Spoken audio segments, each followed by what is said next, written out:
Students, chemistry 9th में आज हमारा लेक्चर नंबर 20 है और हम जो चैप्टर डिस्कस कर रहे हैं वो चैप्टर नंबर 4 है।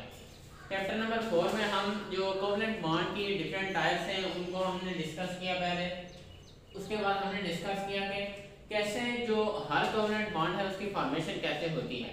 तो आज जो हमारे पास जो अगला बॉन्ड है, जो कोवलेंट बॉन्ड की अगली जो टाइप है वो है ट्रिपल कोवलेंट बॉन्ड। तो जैसा कि ये इसका जो नेम है वो जाहिर कर रहा है कि ये कौन सा बॉन्ड होगा, तो हम उसकी डेफिनेशन देखते हैं तो आपको इजीली समझ आ जाएगी कि ट्रिपल कोवलेंट बॉन्ड क्या होता है। कोवलेंट बॉन्ड वो बॉन्ड होता है जो इलेक्ट्रॉन की शेयरिंग से, इलेक्ट्रॉन की म्यूचुअल शेयरिंग से बनता है।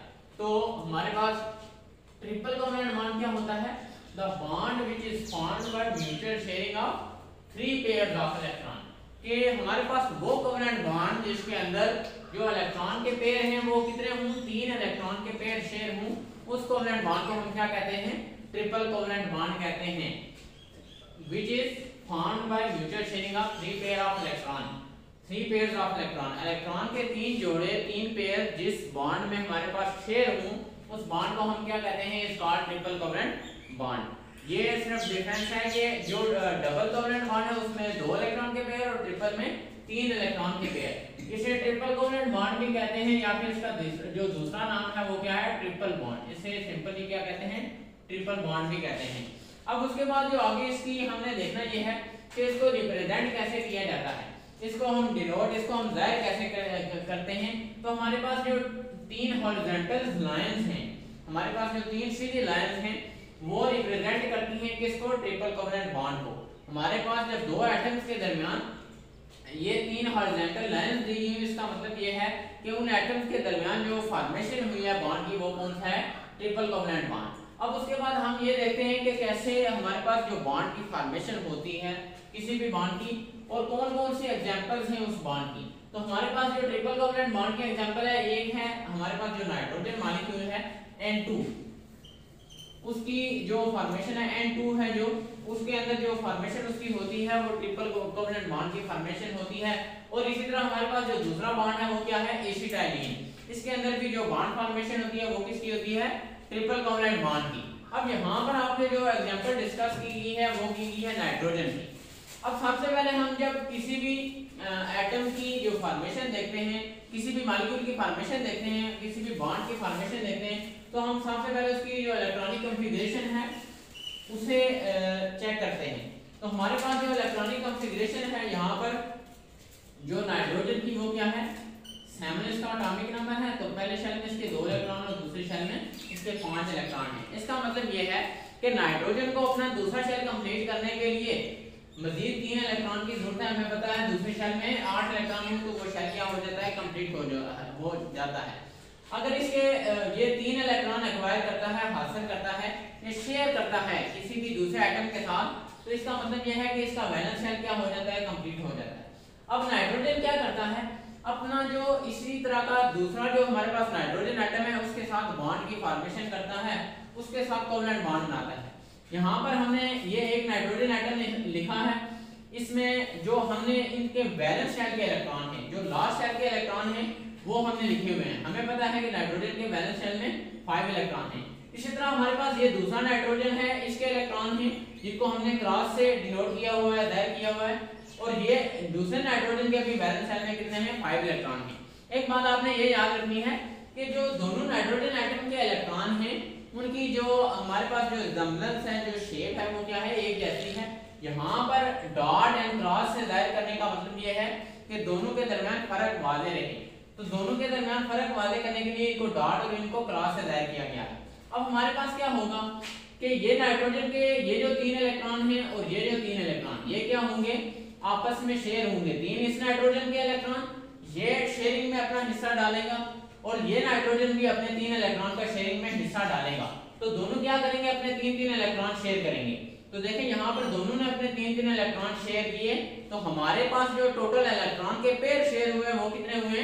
3 पेयर, एक ये पेयर, दूसरा और तीसरा।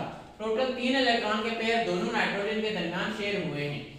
दोनों नाइट्रोजन के दरमियान इलेक्ट्रॉन के 3 पेयर शेयर हुए हैं, इसलिए हमारे पास हमें पता है कि ये हमारे पास जो बॉन्ड बना है वो ट्रिपल कोवलेंट बॉन्ड बना है। पहली बात ये कि ये शेयरिंग हुई और शेयरिंग कितने इलेक्ट्रॉन की पेयर की हुई, 3 की, तो हमारे पास ट्रिपल कोवलेंट बॉन्ड बना। और ट्रिपल कोवलेंट बॉन्ड को हम डिनोट करते हैं 3 हॉरिजॉन्टल लाइंस से, तो उसको हमने ये डिनोट किया। अब हमने ये देखना है कि हमारे पास इलेक्ट्रॉन के 3 पेयर शेयर हुए, इसका मतलब ये हुआ कि नाइट्रोजन के अंदर जो बॉन्ड पेयर की तादाद है वो कितनी है, 3 है। 3 बॉन्ड पेयर है नाइट्रोजन के मॉलिक्यूल के अंदर, और बॉन्ड पेयर या फिर शेयर्ड पेयर जो इलेक्ट्रॉन के पेयर जिनमें बॉन्डिंग में हिस्सा लिया है या जो शेयर हुए हैं। अब इसी तरह हमने ये देखना है कि इस नाइट्रोजन के ऊपर क्या है, एक जो लॉन पेयर है, इस पेयर ने बॉन्डिंग में हिस्सा नहीं लिया। इस नाइट्रोजन के ऊपर भी एक लॉन पेयर है, इन दो इलेक्ट्रॉन ने भी बॉन्डिंग में हिस्सा नहीं लिया। इसका मतलब ये है कि हर नाइट्रोजन के ऊपर एक जो लॉन पेयर है, हर नाइट्रोजन के ऊपर एक लॉन पेयर है नाइट्रोजन मॉलिक्यूल में, लेकिन जो नाइट्रोजन मॉलिक्यूल है उसके अंदर लॉन पेयर की तादाद कितनी है, 2 है। टोटल नाइट्रोजन जो मॉलिक्यूल है इसके अंदर लॉन पेयर की तादाद कितनी है, 2 है, और एक नाइट्रोजन के ऊपर जो लॉन पेयर है वो सिर्फ एक ही लॉन पेयर है। अब उसके बाद हमने यहाँ पर स्ट्रक्चर ड्रा किया हुआ है नाइट्रोजन का, तो देखें नाइट्रोजन के पहले शेल में 2 इलेक्ट्रॉन हैं, यहाँ पर भी 2 इलेक्ट्रॉन को डिनोट किया गया है। अब दूसरे शेल में इसके कितने हैं, दोनों नाइट्रोजन के दूसरे शेल में 5-5 इलेक्ट्रॉन हैं, लेकिन हमें पता है दोनों नाइट्रोजन के दरमियान 3 जो इलेक्ट्रॉन के पेयर हैं वो शेयर होते हैं। तो यहाँ पर ये 3 वो इलेक्ट्रॉन के पेयर हैं जिनने शेयरिंग में हिस्सा लिया हुआ है, जो हमारे पास बॉन्ड पेयर है, और ये हमारे पास लॉन पेयर है, ये जो 2 इलेक्ट्रॉन हैं, और इसी तरह हमारे पास ये जो 2 इलेक्ट्रॉन हैं ये भी क्या है, लॉन पेयर है, इन्होंने बॉन्डिंग में हिस्सा नहीं लिया। अब हमने ये देखना है यहाँ पर जो हमारे पास ये नाइट्रोजन का मॉलिक्यूल है, इसमें हमने देखना ये है कि ये जो इलेक्ट्रॉन शेयर हुए हैं ये दोनों नाइट्रोजन की प्रॉपर्टी हैं, दोनों नाइट्रोजन इसके बराबर के हिस्सादार हैं। देखें ये 6 इलेक्ट्रॉन के पेयर जो शेयर हुए और ये 2 इलेक्ट्रॉन नाइट्रोजन के, इसका मतलब है कि इस नाइट्रोजन के वैलेंस शेल में कितने इलेक्ट्रॉन हैं, 8 इलेक्ट्रॉन हैं, क्योंकि ये शेयर्ड इलेक्ट्रॉन इसकी प्रॉपर्टी है, इसका अब हिस्सा है, इसका इस पर हक है। अब इसी तरह ये जो शेयर्ड इलेक्ट्रॉन है ये इस नाइट्रोजन एटम की भी प्रॉपर्टी है, तो 6 ये इलेक्ट्रॉन हो गए और 2 ये इसके इलेक्ट्रॉन जो लॉन पेयर है, तो टोटल इसके वैलेंस शेल में भी कितने हो गए, 8 इलेक्ट्रॉन हो गए। तो वैलेंस शेल में 8 इलेक्ट्रॉन का ये मतलब है कि नाइट्रोजन हमारे पास स्टेबल हो चुका है, जो नाइट्रोजन का मॉलिक्यूल बना है इसके बाद नाइट्रोजन स्टेबल हो चुका है। और वो स्टेबल कैसे हुआ है, उसके अंदर जो बॉन्ड पेयर की तादाद है वो कितनी है, बॉन्ड पेयर की तादाद 3 है और लॉन पेयर की तादाद कितनी है, 2 लॉन पेयर है नाइट्रोजन के मॉलिक्यूल में। अब उसके बाद आपने ये बात याद रखनी है कि मैंने आपको पहले बताया कि ये जो electron co dot and cross से जाहिर किया गया है, ये सिर्फ इसलिए क्रॉस जाहिर किया गया है, डिनोट किया गया है, ताकि दोनों जो एटम्स हैं इनके दरमियान जो डिफरेंस है वो वाज़ेह रहे, दोनों के दरमियान डिस्टिंक्शन है, फर्क वाज़ेह रहे। अब उसके बाद हमारा जो अगला टॉपिक है वो है कोऑर्डिनेट कोवेलेंट बॉन्ड, हम उसको डिस्कस करते हैं इस लेक्चर में। स्टूडेंट्स अब हमने आगे जो डिस्कस करना है वो है कोऑर्डिनेट कोवेलेंट बॉन्ड। तो कोऑर्डिनेट कोवेलेंट बॉन्ड या फिर इसका जो हमारे पास दूसरा नाम है वो है डेटिव कोवेलेंट बॉन्ड, या इसको कोऑर्डिनेट कोवेलेंट बॉन्ड कहते हैं, या इसे क्या कहते हैं, डेटिव कोवेलेंट बॉन्ड। कोऑर्डिनेट कहते हैं किसी दूसरे के साथ ताउन करना, तो ये भी क्या है, कोवेलेंट बॉन्ड की ही एक टाइप है, लेकिन इसमें जो और कोवेलेंट बॉन्ड में जो बाकी उसकी टाइप्स हैं उनमें एक मेन डिफरेंस है, वो हम इसकी डेफिनेशन में देखते हैं, वो डिफरेंस क्या है।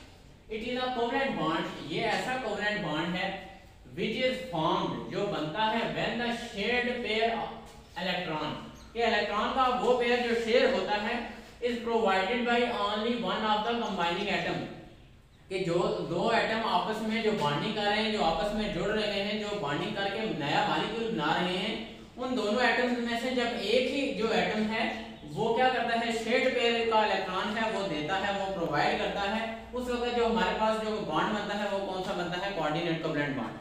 अब कोवेलेंट बॉन्ड हमने कोवेलेंट बॉन्ड जो उसकी बाकी टाइप डिस्कस की हैं, वो क्या डिस्कस की हैं कि उनमें जो हमारे पास जो शेयर्ड पेयर है वो दोनों एटम अपना एक इलेक्ट्रॉन देते हैं, तो हमारे पास जो बॉन्ड की फॉर्मेशन होती है। लेकिन यहाँ पर क्या है कि दोनों एटम हमारे पास जो बॉन्ड की फॉर्मेशन नहीं कर रहे, यहाँ पर जो बॉन्ड की फॉर्मेशन है उसमें सिर्फ एक ही एटम अपना हिस्सा अदा कर रहा है, एक ही एटम क्या कर रहा है, अपने इलेक्ट्रॉन दे रहा है बॉन्डिंग के लिए।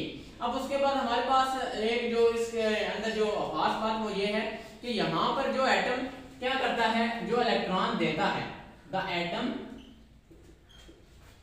विच प्रोवाइड इलेक्ट्रॉन, कि जो क्या करता है, इलेक्ट्रॉन देता है, जो एक ही एटम है, जो इलेक्ट्रॉन का पेयर वो जो डोनेट करेगा, जो देगा, उसे हम क्या कहते हैं, इज कॉल्ड डोनर एटम। उसे हम क्या कहते हैं, डोनर एटम कहते हैं। डोनर कहते हैं कि जो वैसे जो कोई खैरात वगैरह करे।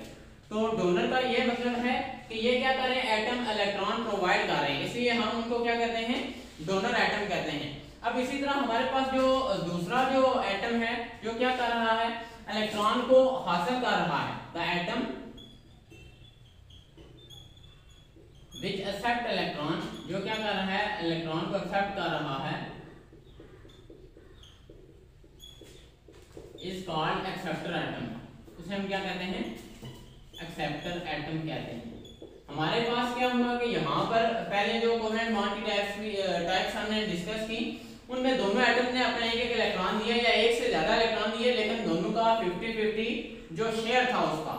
तो इस वजह से वो हमारे पास जो बॉन्ड बनता था उसे हम कोवेलेंट बॉन्ड कहते थे। कोऑर्डिनेट कोवेलेंट बॉन्ड में क्या है कि जो एटम इलेक्ट्रॉन प्रोवाइड कर रहा है वो सिर्फ एक ही कर रहा है, बॉन्डिंग दोनों कर रहे हैं लेकिन एक ही एटम इलेक्ट्रॉन प्रोवाइड कर रहा है।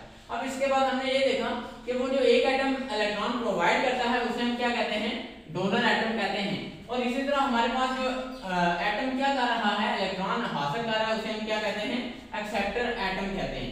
अब इसी तरह हमारे पास जो अगली यहाँ पर चीज है वो क्या है कि इस तरह के जो बॉन्ड को हम एक तो हमने ये पढ़ा कि इसे हम डेटिव कोवेलेंट बॉन्ड कहते हैं।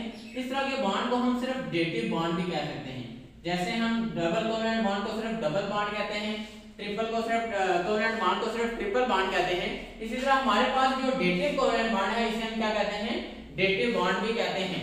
अब इसको हम जो रिप्रेजेंट करते हैं वो किस तरह करते हैं कि हमारे पास जो एरो होगा हम इसे एरो से रिप्रेजेंट करते हैं, और एरो की जो डायरेक्शन होगी, जो इसका जो हेड होगा वो हमेशा जो किसकी तरफ पॉइंट कर रहा होगा, उसकी जो डायरेक्शन है वो किसकी तरफ होगी, वो हमेशा एक्सेप्टर एटम की तरफ होगी।